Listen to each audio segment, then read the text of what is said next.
Alright, so we got Virgo season in the building. So this is time to basically get yourself situated, organized, practical, down to earth, consistency, and of course consistency is key. Without consistency, without a routine, without a scheduling system, your ass won't basically be organized. Your ass will be all over the place.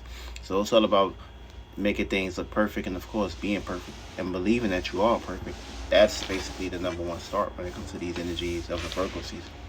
Virgo is all about, earth.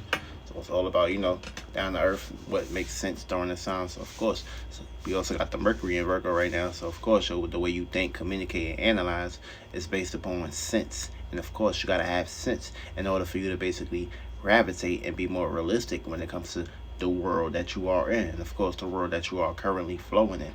And of course, it's all about the flow. It's all about the, being recognitions when it comes to your energies of the sky of what's going on during these phases. We got about 30 more days until the summer is kind of like equipped. The summer is wrapped up in the bag. So of course it's the time to start getting yourself situated and getting ready for the fall, because once we get into fall season, it's all about relatability. It's all about that separate. It's all about that equilibrium and balance. It's all about that Libra season. It's all about that Scorpio season. It's all about that Sagittarius season. It's all about that Cap season, Aquarius season, Pisces season. We're basically doing it all over again.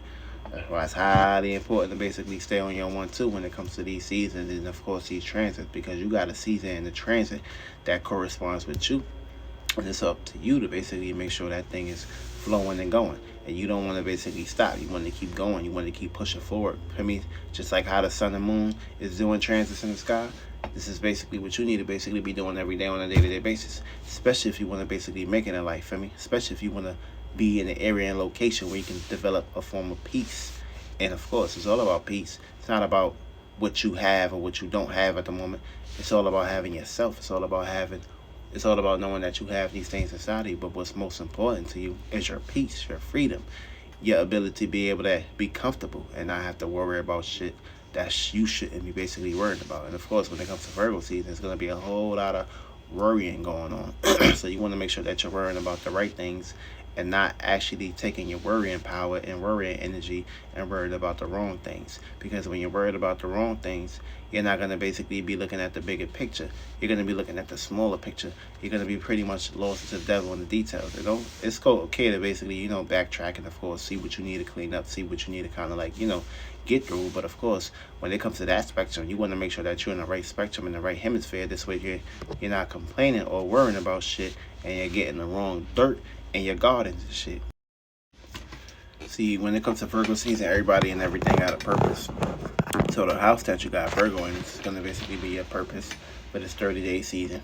We're soon about to have this new moon in Virgo coming up on Saturday, which is the Sabbath day. So you want to make sure you're sobered up, make sure you're ready and perfect, and of course, make sure you're worrying about the right shit during that day when it comes to structure. Now we're gonna basically do the run off in the houses real fast. We're gonna get into the tarot card reading for the month of Virgos. Now, if you got Virgo in your first house, this is of course you're gonna be coming up with a whole new way of worrying about your personal life, the personal people, places, and things in your life. Of course, the personal projects, the personal tasks. That's gonna basically be a 30-day focus, focusing on yourself before you put others first. Now, if you plant good seeds, you're gonna have fulfilled dreams and imaginations when it comes to Neptune being in your 7th house.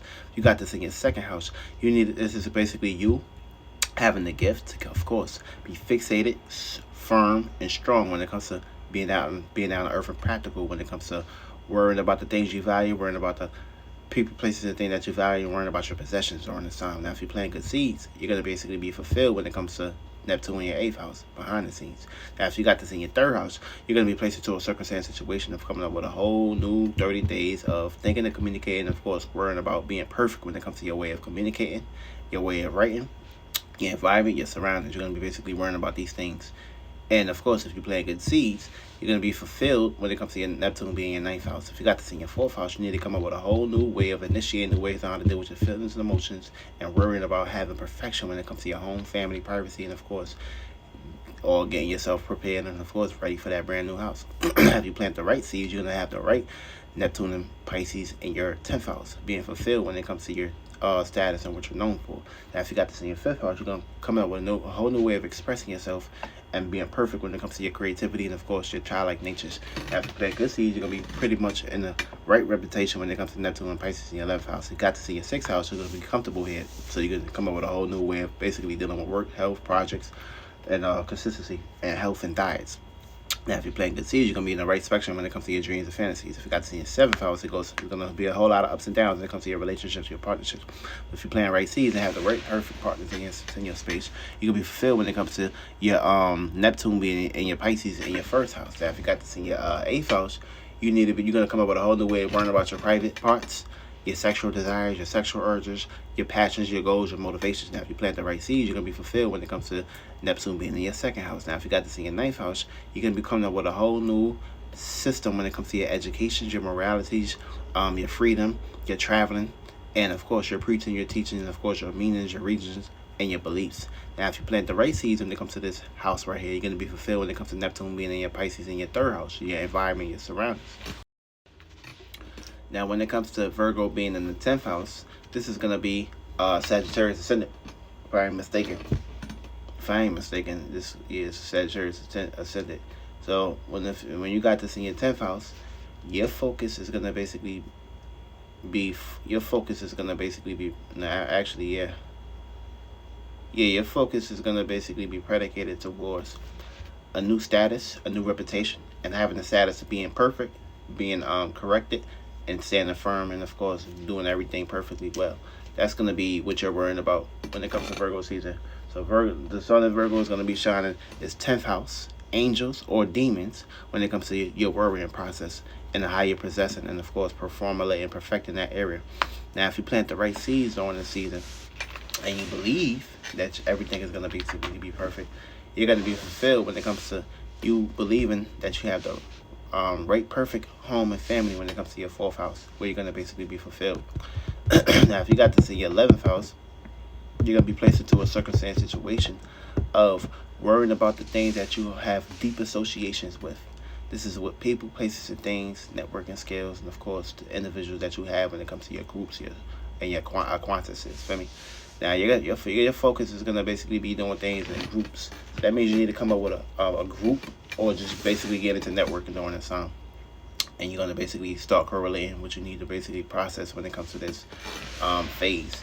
Now, if you plant good seeds, you're going to be fulfilled when it comes to Neptune being in your 5th house, which is your fun, your entertainment, and, of course, your enjoyment, which is these things are going to basically be fulfilled when it comes to your 5th house constellation being in Pisces. And last but not least, if you got Virgo in your 12th house, it don't really kind of like being here. It's also in a circumstance situation of going to extremes too, being that you're the Libra ascendant.